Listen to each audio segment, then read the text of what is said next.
Good evening. It's good to see everybody. Let me get myself wired up here. Wasn't sure how it was going to work out tonight with the storms, but you have a wonderful gathering here tonight, and I appreciate it very much. I have a lot of memories at this inside this building. I've preached here years ago a few times. And in fact, Sue and I were married inside this building. Francis, Paul, Polly were gracious enough. We went to a plan B because of an ice storm. And they helped get us out here and met G.C. Fox. And G.C. performed the wedding ceremony for Sue and me. Didn't know G.C. at the time, but got to know him and thought a lot of G.C. He gave me a lot of books when I was just first started trying to preach, and always appreciated him for his efforts and taking the time on a really scary night to come out here and perform a ceremony for Sue and me. And that was almost 45 years ago. Can y'all believe that? Can you believe that I look that young? It's hard to believe, isn't it? But time sure has gotten away, and I remember many of you. I have to admit, I have forgotten some of your names, but I remember the faces, and we are getting older. Do y'all agree with that? We are getting older. Time does march on. And the wonderful thing, though, is God blesses us and provides for us, and hopefully He will remain faithful. He'll continue to provide for us in this life. But most of all, He'll save us eternally.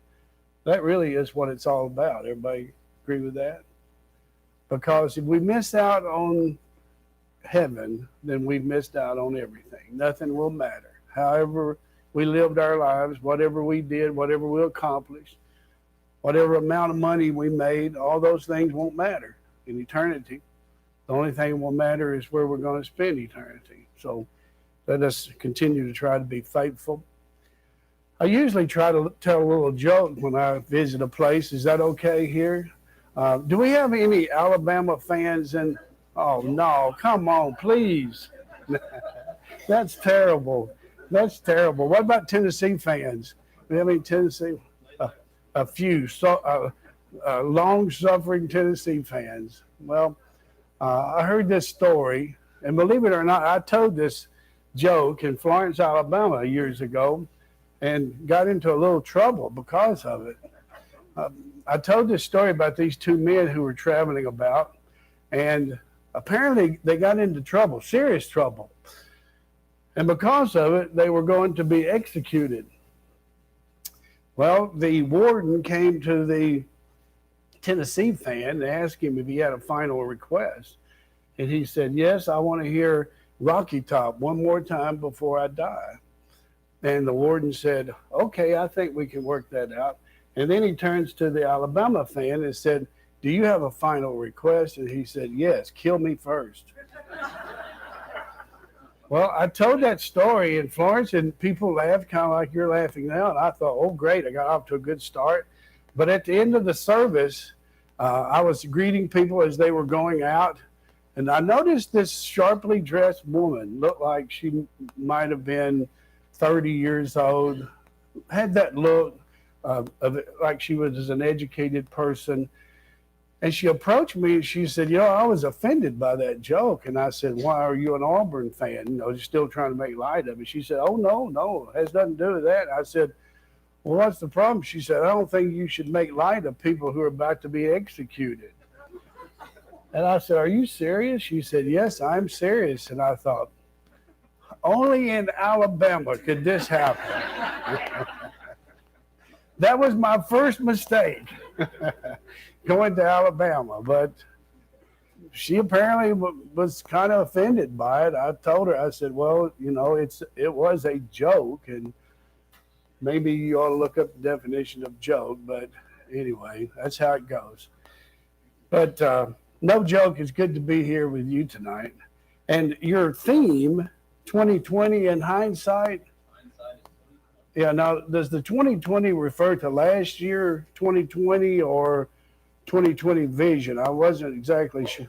Both? Okay, okay, good. Because I mentioned in the notes a few things that all of us can relate to uh, as far as last year is concerned. 2020, y'all have to admit, was a strange year. Y'all agree? It was a very unusual year, and I have been trying to preach for. Well, I preached my first sermon in 1978, January the 1st, 1978, at Minor Hill Church of Christ, good old Minor Hill. And in 1979, I started preaching for a little congregation called New Zion. I'm not even sure if they're still meeting or not. That's southern part of the county. And I've experienced some unusual things at church services because it just goes with the territory. For example, one Sunday at New Zion, and I had not preached over half a dozen times. And in fact, I had no plans to go into full-time church work. But a man by the name of, I think his name was Bob Parker, he was a barber, and he was preaching for maybe 20 people, and he came to me and said that he really wasn't up to it, said they needed somebody to preach, and he heard that I was preaching, and I said, well, I'm not a preacher. He said, well, you do preach some. I said, yes, but I said, I only have one sermon. I just go around preaching that same sermon. So he said, well, that's okay. They'll listen to anybody. So I went down and started preaching for them, and probably the best thing that ever happened to me as far as learning how to stand in front of people. But talking about strange things that happened, one particular Sunday morning, it was kind of a cool, frosty morning. I think it was maybe in March. I can't remember for sure. But I noticed during the Bible class a wasp in the building. And there's nothing more distracting than a wasp flying around in a church service. Before I stood up to preach, I'm not exaggerating, there were probably at least 10 flying around in the building. And by the time I stood up to preach, the building, there were more wasps than there were people in the building. And it was like a comedy routine. Do y'all remember those gospel advocate quarterlies that churches used to use all the time? Y'all remember them? Well, not only were we using them to try to learn something about the Bible, but we were using them as weapons to fight off the wasp.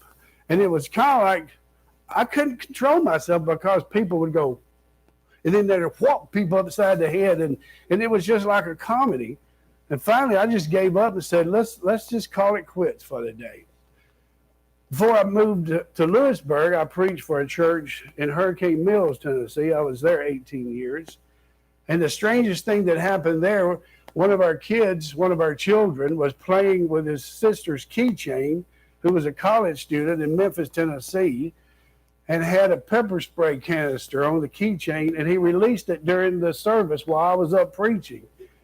About 20 people gets up, rubbing their eyes, they were crying, and I'm thinking, man, I'm getting to them today, that's for sure. And they get up and they walk out and found out that this kid had released a pepper spray canister.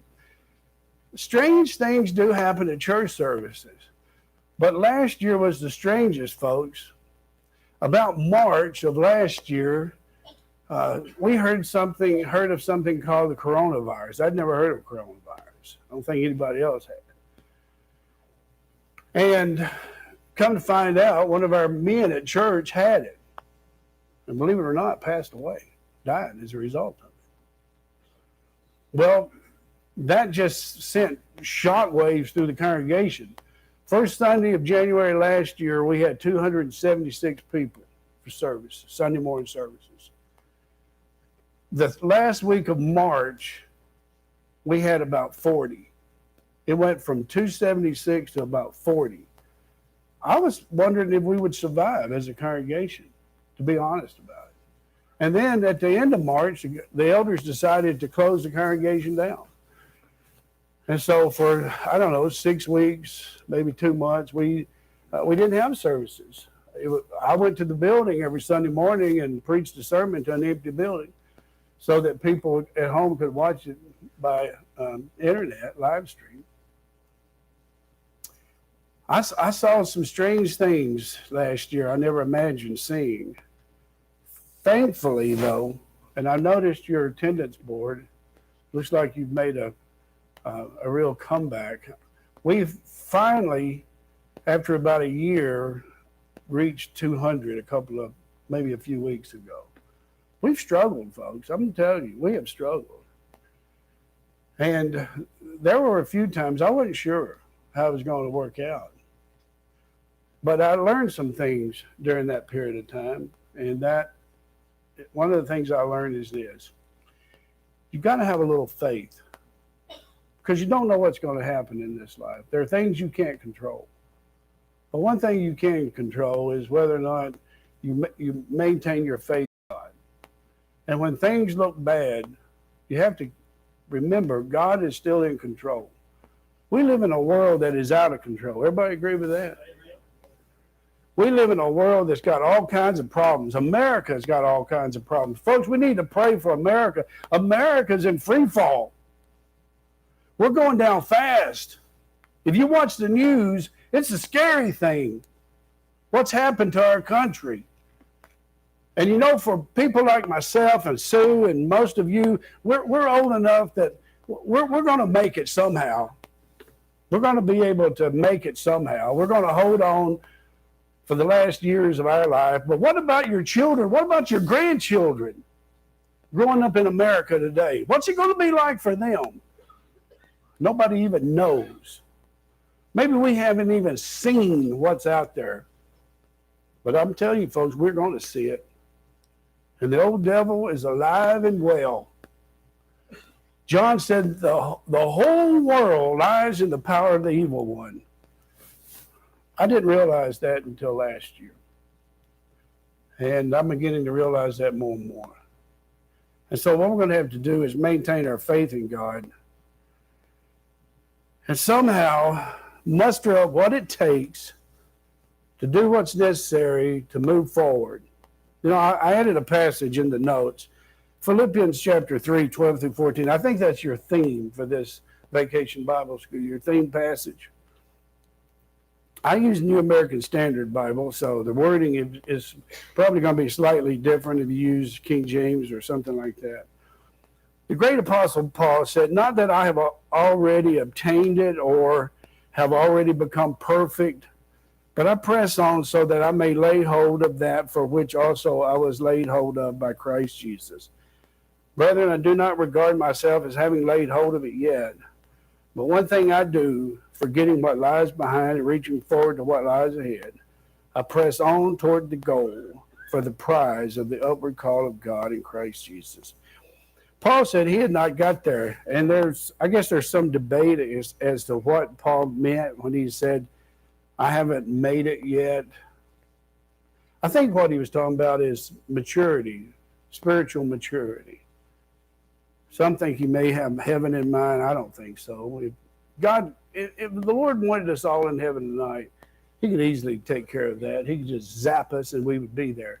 But you know what is the most difficult thing about Christianity is becoming a mature spiritual person. And that is a job that maybe only God can do, because we are so weak and we're so sinful, and we allow the world to control us and manipulate us. If we're going to become the people God intends for us to be, we're going to have to depend on the Lord to help us to get there, because I'm convinced we can't get there by ourselves. And we're going to depend on his mercy and his grace. I preach grace all the time. I don't apologize for it. And people say, why, Rick, do you preach grace so much, so often? I tell you why, because I can't make it any other way. That's why. I decided a long time ago I could not trust me to save myself, but I can trust Jesus to save me. And that's the gospel, folks, and that gives us hope. But in the process of being saved, God wants us to overcome what the world has done to us. I'm sure most of you have heard of AA, something called AA. They have something called a 12-step program. Somebody needs to come up with a 12-step program because of what the world has done to us. Well, God has done something better than a 12-step program. He's given us this old book called the Bible. And in it, he tells us how to live our lives. And we're going to have to be willing to make changes when necessary. We're going to have to admit at times we're weak. We haven't got there yet. We're going to have the attitude of the past. Paul said, there's one thing. What is it? Forgetting what's behind us, but a press on. And that's the attitude of God. But tonight, I'm supposed to talk about the Apostle Peter and his denial of the Lord, how it affected him, but how he was able to overcome it. So if you will, turn to Luke chapter 22. If you have the notes, I'm just going to work through these notes. I didn't really prepare anything like PowerPoint, but I bring these notes, and we'll just work through these together. Luke 22, beginning with verse 31. You know, I can relate to the Apostle Peter. It's hard for me to relate to men like the Apostle Paul because he's so far above me. Paul was one of those men that he was in a category of one. He's an incredible man of God, totally devoted to the cause. There was nothing that he allowed to come between he and the Lord. The Apostle Peter, on the other hand, he was a man of good intentions. And that's how I am. I'm a man of good intentions. But sometimes my good intentions don't always work out. Sometimes I fall short of, I know, God's expectations for me. And so I can relate to the Apostle Peter because he had good intentions. The night that Jesus was betrayed, Luke 22, I'm going to begin reading with verse 31, and again, I'm using the New American Standard Bible. Luke 21, beginning with verse 31. Jesus said to the Apostle Peter, he uses Simon, his name Simon. He said to him, Simon, Simon, behold, Satan has demanded permission to sift you like wheat. But I have prayed for you that your faith may not fail. And you, when once you have turned again, strengthen your brothers. But he said to him, Peter said to him, Lord, with you I am ready to go to both to prison and to death. Exclamation point. Emphatic. He's convinced that he will do this. He said, Lord, I don't know what anybody else will do, but I do know what I'm going to do. And if necessary, I'll go to jail, and if necessary, I'll die for you. And he, Jesus, said, I say to you, Peter, the rooster will not crow today until you have denied 3 times that you know me. Well, I can imagine Peter was devastated when hearing those words because he is a man of good intent. He is convinced he's going to do what he says he's going to do. But unfortunately, things don't always work out the way we expect them to. Now, verse 35. And he said to them, when I send you out without money, belt, and bag, and sandals, you did not lack anything, did you? They said, no, nothing. And he said to them, but now whoever has a belt is to take it along, likewise also a bag. And whoever has no sword is to sell his coat and buy one. For I tell you that this which is written must be fulfilled in me. And he was numbered with transgressors, for that which refers to me has its fulfillment. They said, Lord, Lord, here are 2 swords. And he said to them, it is enough. Now, I'm not sure. Maybe Jesus was being a little bit sarcastic when they said, well, we have 2 swords. And Jesus said, that's okay. That's going to be enough. And Jesus realizes that you're not going to win spiritual battles with physical swords. But he's accommodating this prophecy and also those men who are with him. And he came out and proceeded, as was the custom, to the Mount of Olives, and the disciples also followed him. When he arrived at the place, he said to them, "Pray that you may not enter into temptation." And he with them about a stone's throw. And he knelt down and began to pray, saying, "Father, if you are willing, remove this cup from me, yet not my will, but yours be done." Jesus didn't want to die. Jesus was not somebody who enjoyed pain, suffering.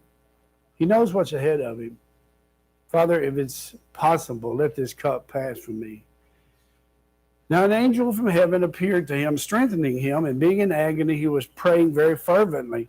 His sweat became like drops of blood falling down upon the ground. When he rose from prayer, he came to the disciples and found them sleeping from sorrow, and said to them, "Why are you sleeping? Get up and pray that you may not enter into temptation." While he was still speaking, behold, a crowd came, and the one called Judas, one of the 12, was preceding them, and he approached Jesus to kiss him. But Jesus said to him, "Judas, are you betraying the Son of Man with a kiss?" When those who were around him saw what was going to happen, they said, "Lord, shall we strike with one sword?" And one of them was the Apostle Peter, a man of good intentions, so much so that he's trying to defend the Lord. And he takes this sword and he does this. And one of them struck the slave of the high priest, a man by the name of Malchus, cut off his right ear. Do you think he was aiming for his ear? No, you don't aim for a man's ear when you're trying to get rid of him. Jesus answered and said, "Stop, no more of this." And he touched his ear and healed him. Then Jesus said to the chief priest and officer of the temple and elders who had come against him, "Have you come out with swords and clubs as you would against a robber? While I was with you daily in the temple, you did not lay hands on me, but this hour and the power of darkness are yours." They've come after Jesus. Jesus knew what they were going to do to him, and he goes along with the crowd. Having arrested him, they led him away and brought him to the house of the high priest. But Peter was following at a distance. After they had kindled a fire in the middle of the courtyard and had sat down together, Peter was sitting among them, and a servant girl, seeing him as he sat in the firelight and looking intently at him, said, "This man was with him too." But he denied it, saying, "Woman, I do not know him." A little later, another saw him and said, "You are one of them too." But Peter said, "Man, I am not." After about an hour had passed, another man began to insist, saying, "Certainly this man also was with him, for he is a Galilean too." But Peter said, "Man, I do not know what you are talking about." Immediately, while he was still speaking, a rooster crowed. And get this, folks. Try to imagine this in your mind. Jesus is on trial for his life. The Apostle Peter has denied knowing Jesus 3 times, as Jesus said he would. He has heard the rooster crow, and then this happened. The Lord turned and looked at Peter, and Peter remembered the word of the Lord, how he had told him, "Before a rooster crows today, you will deny me 3 times." And he went out and he wept bitterly. Can you imagine? Try to imagine this. Put yourself in that scene, standing at a distance, watching all of this unfold. There is Jesus, the only righteous man who ever lived, truly righteous man who ever lived. He's come to do nothing but good and save sinners like you and me. It's his only purpose for being here. Peter, a man of good intentions, has tried to save the Lord, but now he's confused. He doesn't know exactly what to do. And then he gets caught up in a bad situation. And he finds himself denying the Lord, doing something he never imagined himself doing. And then after the third time he denied the Lord, he hears this rooster crow. And who does he see staring at him? Jesus himself. Can you imagine?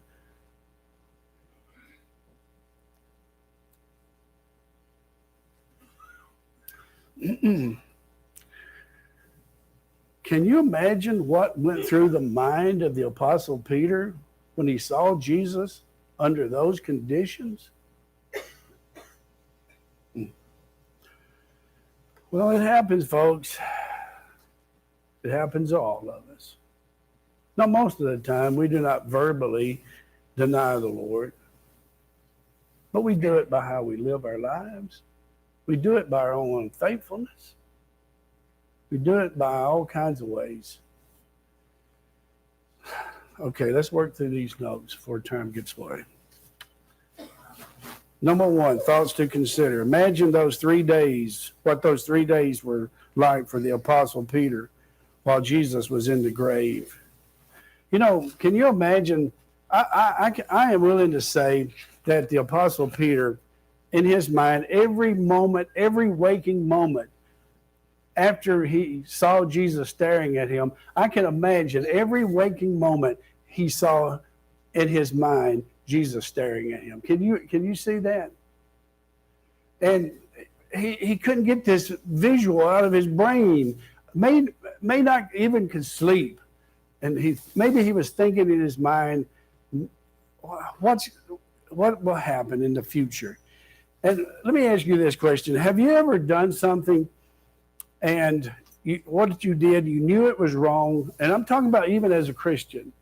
What you did, you knew it was wrong. Maybe you said something, you knew it was wrong. And afterwards, all you could think about is what you said or did. Can any of y'all relate to that? Are any of you honest enough to admit to it? Because we do it, folks. We're just as guilty as the next person. And we say things we shouldn't say, and we do things we shouldn't do. And we're all just like the Apostle Peter. We have good intentions, and yet we fall short again and again and again. Do you think Peter was sincere? Absolutely, he was sincere. If Peter was sincere, and there are indications that he was, he cut that fellow's ear off. Well, why did he deny the Lord? Because he got caught up in a bad situation. And we don't always know what we're going to do until the time comes. So easy to say, you know what? If I found myself in a situation like that, I know what I'd do. Do y'all remember a few years ago? Let me see. What time would the bell ring the first time? Ooh. Y'all remember that incident out in Littleton, Colorado, where those two fellas went into a school and killed all those young people? Do y'all remember that? Sue and I went to that place. We were on vacation, drove by there. You know, those two boys go into this school. They kill all these young people. There's a story about a girl that supposedly was one of these girls who did not mind telling everybody she was a Christian. One of those boys approached this girl, as the story goes, and asked her, did she believe in Jesus? She said, yeah, and he blew her brains out. You know, you think to yourself, if that happened to me, I would do the same thing. No, you don't know what you would do until the time comes. And we pick on the Apostle Peter because he denied the Lord. And yet, if we had been there, we may have done the very same thing. Who knows? But you know the wonderful thing, before I'll run out of time, the wonderful thing is this. God gives us a way back. When we fall short again and again and again, God gives us a way back. Turn quickly to Mark chapter 16. And I want you to notice, this is Jesus has been raised from the dead. And his disciples, they're unsure about what's going to happen. And so according to Mark 16, beginning with verse 5, Scripture says, entering the tomb, they saw a young woman sitting at the right, wearing a white robe. And they were amazed. And he said to them, do not be amazed. You're looking for Jesus, the Nazarene, who has been crucified. He has risen. He is not here. Behold, here is the place where they laid him. Now get this, verse 7. But go tell his disciples, and who does he single out? The Apostle Peter. Now, why do you think he singled out the Apostle Peter? Because he's more important than all those other men? No. But Peter denied the Lord, and Jesus wanted Peter to believe it's okay. You can come back. You can overcome. Mistake doesn't have to be fatal unless you allow it to be fatal. Peter is going to find out just how merciful the Lord is. And so for you and me, we have to realize too that when we make mistakes, and we all do, folks, we might as well admit it. We all make mistakes. But God is merciful, thankfully. And Jesus died to save us. And Peter took advantage of the Lord's forgiveness, and he committed himself to moving on with his life, and he continued to make mistakes. But you know what? He became one of the Lord's greatest disciples, wrote 2 books of the Bible, probably very influential in the Gospel of Mark. He was the man in the church for the first 12 chapters of the book of Acts. And so what we have to remind ourselves of is this. The road to eternity, there will be many opportunities for success, but there will be many opportunities to fail. It's not hard to know how to behave as a Christian when we succeed. Well, maybe it's not. The hardest part is to know what to do when we fail. But we can be grateful to God that he sent his son to save us. And he not only saves us when we first trust him in baptism. Jesus said, he who believes and is baptized shall be saved. He not only forgives us the moment in time we bury the old life in a watery grave, but every day thereafter, if we'll continue to trust him, he'll continue to save us. And so what can we learn from the Apostle Peter? We can learn this. Even men of good intentions, women of good intentions, can sometimes make mistakes, err in judgment, do things that they later regret, even as Christian people. But it doesn't have to be a fatal mistake, because God is merciful and he'll forgive us. And that's the hope we all have as Christians. Y'all agree with that? You know, folks, God is, he's not going to give up on us. I can tell you that. If we quit, it's only because we decided to quit. It's not because God forced us to. And he'll continue to bear with us and save us until we reach the end.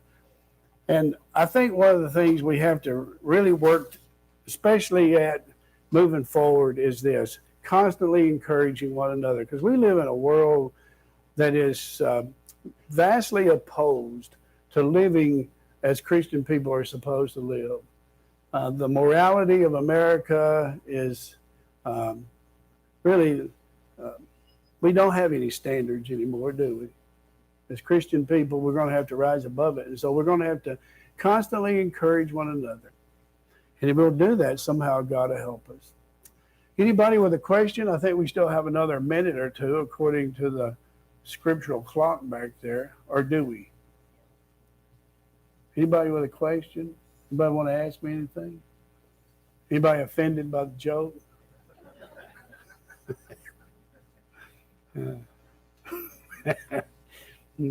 I learned a long time ago you got to be cautious about telling jokes.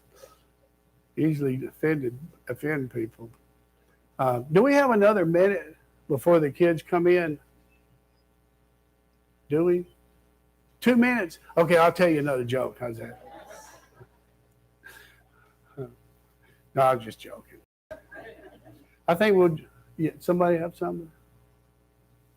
Okay, I think we'll just wait patiently for the young folks that come in. Again, I sure appreciate the invitation to be with you. Sue and I just live up the road in Lewisburg. Lewisburg has more boulders than most places in Middle Tennessee. People say, what's Lewisburg and especially north of Lewisburg known for? I tell people boulders. Especially when you drive north of Lewisburg, you got big boulders protruding out of the ground. Have y'all noticed that? Well, that's what Lewisburg's known for. I guess it's good to be known for something. They used to have the goat festival. I remember when I first moved there, somebody said, well, one thing you can look forward to is the goat festival. And I said, are you serious? And then the next Sunday, I preached a sermon about Jesus separating the sheep from the goats. And that didn't go over very well. Okay. Thank you so much. I appreciate it.